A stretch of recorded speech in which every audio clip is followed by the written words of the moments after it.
Hi friends, this is Venkateswarlu. Welcome to Venha reality. మనము ఏదైనా properties select చేసుకునేటప్పుడు లొకేషన్ ఎంత ఇంపార్టెంటో, జోన్స్ కూడా అంత ఇంపార్టెంటు.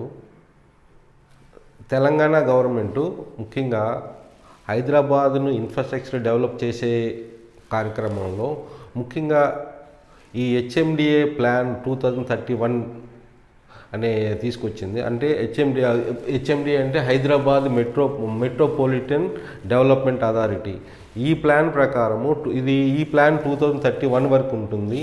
ఈ ప్లాన్ ప్రకారము ఏ ప్రాంతాలు ఏ ల్యాండ్కి ఉపయోగించుకోవాలి, ఏ పర్పస్కి ఉపయోగించుకోవాలి, ఆ పర్పస్కి ఉపయోగించుకుంటూ కొంత హైట్ ఏమైనా రెస్ట్రిక్షన్స్ ఏమైనా పెట్టాలా అనే ఒక కండిషన్స్తో జోన్స్ తయారు చేయటం జరిగింది. ఈ జోన్స్ ఫాలో అవటం వలన ప్రాపర్టీస్ కానీ డెవలప్మెంట్ కానీ బ్యాలెన్స్డ్గా డెవలప్ అవటానికి అవకాశం ఉంది.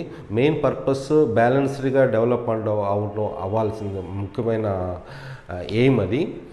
ఈ బ్యాలెన్స్డ్గా డెవలప్మెంట్ అవుతూ పొల్యూషన్స్ లేకుండా, లేదా పొల్యూషన్ ఉంటే దాన్ని కంట్రోల్ చేయటం కానీ, ఏదైనా వాటర్ బాడీస్ ఉంటే వాటి కండిషన్స్ కానీ దీన్ని చూస్తూ జోన్స్ తయారు చేశారు.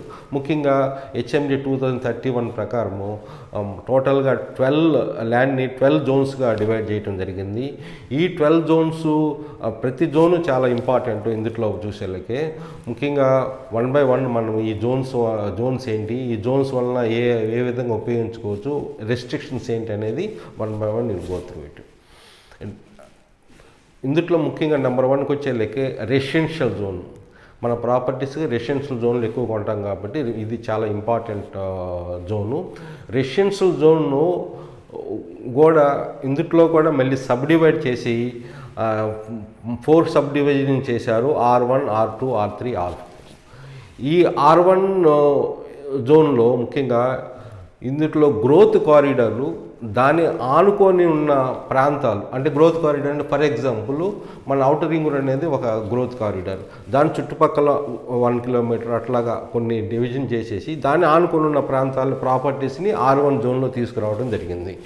అట్లనే R2 జోన్కి వచ్చేళ్ళకి ఈ గ్రోత్ కారిడార్ కొంచెం దూరం ఉన్నా కానీ తీసుకొచ్చారు, ఈ ప్రాపర్టీస్ని తీసుకొచ్చారు. ఇది continuum between urbanizable and rural areas. అంటే రూరల్ ఏరియాస్కి కనెక్టింగ్ వాటి మధ్యలో, అర్బన్ ఏరియాస్కి వీటికి మధ్యలో ఉన్న ప్రాంతాన్ని గ్రోత్ కారిడార్ కొంచెం దూరం అయినా కానీ ఈ R2 జోన్లో తీసుకురావడం జరిగింది. అట్లనే ఈ R1, R2 almost similar. Actually అది మనం ల్యాండ్ పర్పస్కి యూజ్ చేసే వచ్చేళ్ళకి మనం చాలా వరకు సిమిలర్గా ఉంటుంది. ఇందులో all types of residential buildings మనము R1, R2 జోన్లో తీసుకురావచ్చు. అట్లనే auditoriums, banks, burial grounds, then bus stands, bus depots without workshop, ఇట్లాగా చాలా పర్పస్కి చాలా వాటికి మనం ఉపయోగించడం జరుగుతుంది. అట్లనే ల్యాండ్ నాట్ పర్మిటెడ్, మన ఈ ల్యాండ్ యూజ్ నాట్ పర్మిటెడ్ ఈ ఏరియాస్లో R1, R2 జాన్లోకి వస్తే botanical garden, heavy and large industrial areas, polluting industries, అదే కెమికల్ రిలీజింగ్ ఇండస్ట్రీసు, ఇట్లాగా కొన్ని రెస్ట్రిక్షన్స్ ఇందులో ఈ ల్యాండ్ ఉపయోగించడానికి అవసరం లేకుండా రెస్ట్రిక్ట్ చేయడం జరిగింది. ఇన్ డీటెయిల్గా ఈ R1, R2 జోన్లో ల్యాండ్ దేనికి ఉపయోగించవచ్చు, దేనికి ఉపయోగించకూడదు అనేది ఇది సపరేట్గా డిస్క్రిప్షన్లో ఇవ్వడం జరుగుతుంది. అట్లనే నెక్స్ట్కి వచ్చే R3 జోన్, ఇది మీడియం డెన్సిటీ రెసిడెన్షియల్ జోన్ అనుకోవచ్చు. ఇందులో హైట్ రెస్ట్రిక్షన్స్కి వచ్చేలేకి 18 మీటర్స్, మ్యాక్సిమం 18 మీటర్స్ వరకు హైట్ ఉండాలి ప్రాపర్టీస్ ఇన్ నాన్ రెసిడెన్షియల్ ఏరియాస్లో. అట్లనే 15 మీటర్స్కి వచ్చేలేకి రెసిడెన్షియల్ ఏరియాస్లో ఎంతకన్నా క్రాస్ అవ్వకూడదు. అట్లనే R4 జోన్ వచ్చేలేకి ముఖ్యంగా ఈ రూరల్ ఏరియాసు, గ్రామ కంఠము, ఈ వ్యవసాయకు సంబంధించిన ప్రాంతాలను R4 జోన్లో డివైడ్ చేయడం జరిగింది. ఇందులో హైట్ రెస్ట్రిక్షన్స్కి వచ్చేలేకే మ్యాక్సిమమ్ 10 మీటర్స్ కన్నా ఉండడానికి వీలు. అది నాన్ రెసిడెన్స్ పర్పస్ అయినా అవ్వచ్చు, రెసిడెన్స్ పర్పస్ అయినా అవ్వచ్చు. అట్లనే ఈ నెంబర్ 2 జోన్కి వచ్చేళ్ళకి పెరి అర్బన్ జోన్ వచ్చేళ్ళకి ఇది మోస్ట్ కన్ఫ్యూజింగ్ పార్ట్, మోస్ట్ అండర్స్టాండింగ్కి. ఈ పెరి అర్బన్ జోన్ అనేది అర్బన్ ఏరియాలో ఉన్న ఏరియా ల్యాండ్ అది, కానీ సమ్ రెస్ట్రిక్షన్స్తో దాన్ని మనం పర్యావరణాన్ని కాపాడుకుంటూ కన్జర్వేషన్గా మనం ఎంతవరకు ఉపయోగించాలని రెస్ట్రిక్షన్ తీసుకొచ్చారు. ఇందులో 25% ఆఫ్ ది ల్యాండ్ అనేది మనం కంపల్సరీగా రెసిడెన్షియల్గా ఉపయోగించాలి, అంతకన్నా ఎక్కువ ఉపయోగించడానికి వీల్లేదు. ఇది చాలా మెయిన్ ఇంపార్టెంట్. ఓన్లీ 75% ల్యాండు మనం ఫార్మింగ్ కానీ, కన్జర్వేషన్ పర్పస్, గార్డెనింగ్ కానీ, ఎంటర్టైన్మెంట్ కానీ ఉపయోగించుకోవచ్చు. అంటే చాలామంది ముఖ్యంగా ఇది లేఅవుట్ చేశారు, మన తొందరగా తక్కువ కాస్ట్ ఉంది అని తొందరగా వెళ్ళిపోయి కొనడానికి అవకాశం ఉంది. కాబట్టి చాలా జాగ్రత్తగా ఈ పెరి అర్బన్ జోన్లో మనం జాగ్రత్తలు తీసుకోవాలి. ఇందులో ఇన్వెస్ట్మెంట్ చేయకపోవటమే మంచిది. ఇన్వెస్ట్మెంట్ చేసినా కానీ లాంగ్ టర్మ్ ఆలోచించి చేసుకోవచ్చు. ఈ పెరి అర్బన్ జోన్స్ అనేది కొన్ని ఏరియాస్లో గవర్నమెంట్ అలర్ట్ చేసింది. ఈ ఏరియాస్ ఎప్పుడైనా 2031 అయిపోయిన తర్వాత అప్పుడు ఆ ల్యాండ్ అవైలబిలిటీ లేని పక్షంలో అప్పుడు ఆ రిలాక్సేషన్ రెస్ట్రిక్షన్ 75% రెస్ట్రిక్షన్స్ అనేది కొంతవరకు రిలాక్స్ చేయడానికి అవకాశం చాలా ఉంది. కానీ ప్రస్తుతానికైతే 2031 వరకు there no relaxation. Only 25% of the land only మనము మన రెసిడెన్షియల్ పర్పస్కి ఉపయోగించుకోవాలా.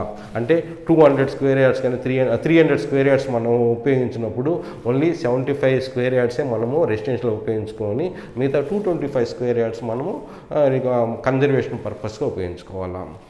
ఈ జోన్లో అవాయిడ్ చేయండి.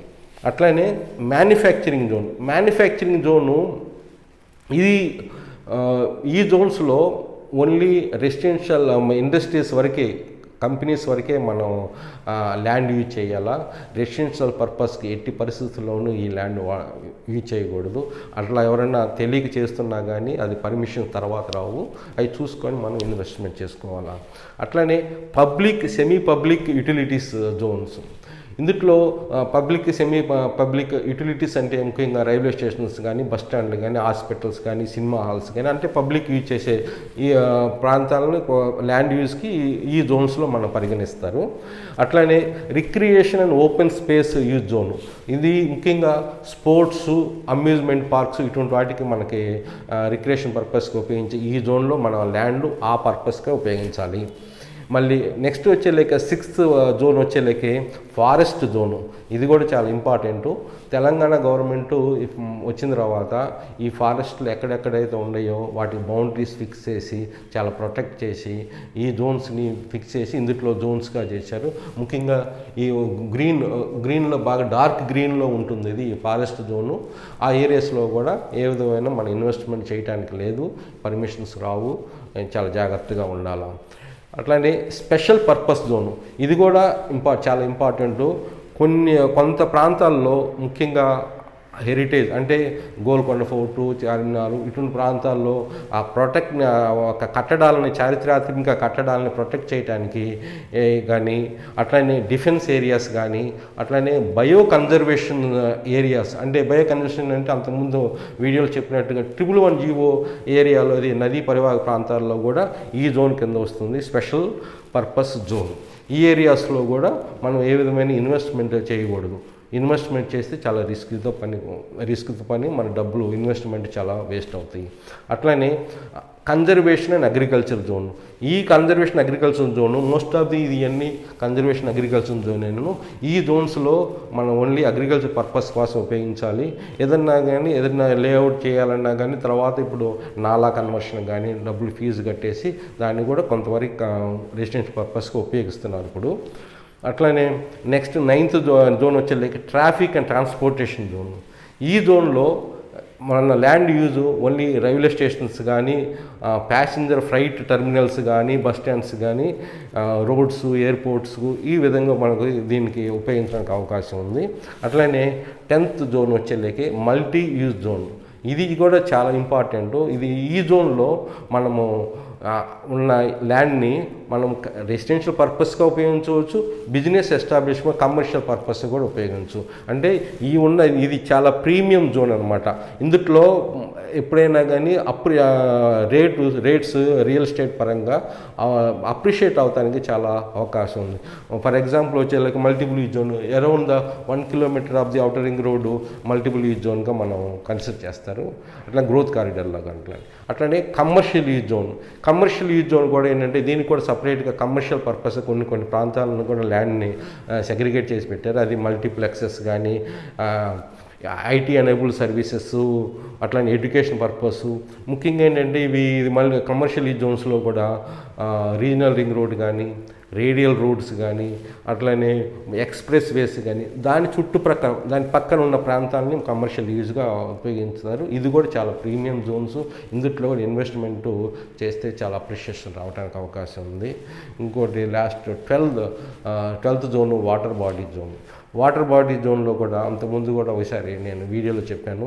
ఎక్కడైతే చెరువులు ఉన్నాయో, కుంతలు ఉన్నాయో, రిజర్వాయర్స్ ఉన్నాయో, రెస్ట్రిక్షన్స్తో మనం ల్యాండ్ యూజ్ చేసుకుంటానికి అవకాశం ఉంది. ఈ రెస్ట్రిక్షన్స్ తప్పనిసరిగా తెలుసుకోవాలి.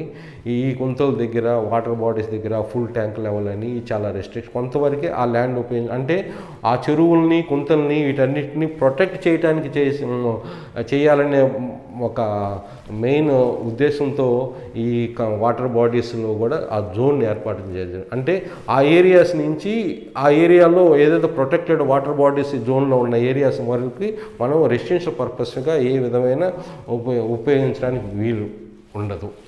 మనం రెసిడెన్షియల్ పర్పస్గా మనం ఇన్వెస్ట్మెంట్ చేయవద్దు. ముఖ్యంగా ఇందాక చెప్పినట్టుగా కన్ఫ్యూషన్ ఎక్కడ వస్తుందంటే ఎక్కువ మందికి పెరి అర్బన్ జోన్లో అండ్ కన్జర్వేషన్ అగ్రికల్చర్ జోన్లో వస్తుంది. ఈ రెండు పెరి అర్బన్ జోన్ అనేది చాలా వరకు ఇది అర్బన్ ఏరియాలో ఉన్నది ఏరియానే, కానీ ఏరియాని ప్రొటెక్ట్ చేశారు. అది ఇందుట్లో ఏంటంటే ఈ ఫారెస్ట్ ఏరియా అంటే అగ్రికల్చర్ జోన్ వచ్చేలాగే ఇది కన్జర్వేషన్ పర్పస్ కోసం అగ్రికల్చర్ పర్పస్ కోసం ఉపయోగించారు. పెరి అర్బన్ జోన్లో ఇన్ ఫ్యూచర్ 2031 తర్వాత గవర్నమెంట్ ఎప్పుడైనా కన్సిడర్ చేయడానికి అవకాశం ఉంది. అది మరి రెసిడెన్షియల్ పర్పస్గా ఉపయోగించడానికి అవకాశం ఉంది. ఈ హైట్ రెస్ట్రిక్షన్స్ ఎక్కడైతే ఈ ల్యాండ్ నాట్ టు యూజు ఈ జోన్స్లో ఉన్న ప్రాంతాలను మనం జాగ్రత్తగా చూసి ఇన్వెస్ట్మెంట్ చేయాలి. అప్పుడు ఇన్వెస్ట్మెంట్ చేసినప్పుడు డబ్బులు మన ఎంతో కష్టపడి పెట్టిన ఇన్వెస్ట్మెంట్ కూడా ప్రొటెక్ట్ అవడానికి అవకాశం ఉంది. ఇది చాలామందికి ఉపయోగపడుతుందని ఆశిస్తున్నాను. ఈ వీడియో మీకు నచ్చితే లైక్ చేయండి. మా ఛానల్ వెన్హార్ రియాలిటీకి సబ్స్క్రైబ్ చేయండి. ఈ నాలెడ్జ్ షేరింగ్ అనేది చాలా ఇంపార్టెంట్ కాబట్టి మీ ఫ్రెండ్స్తో షేర్ చేయండి. Thank you.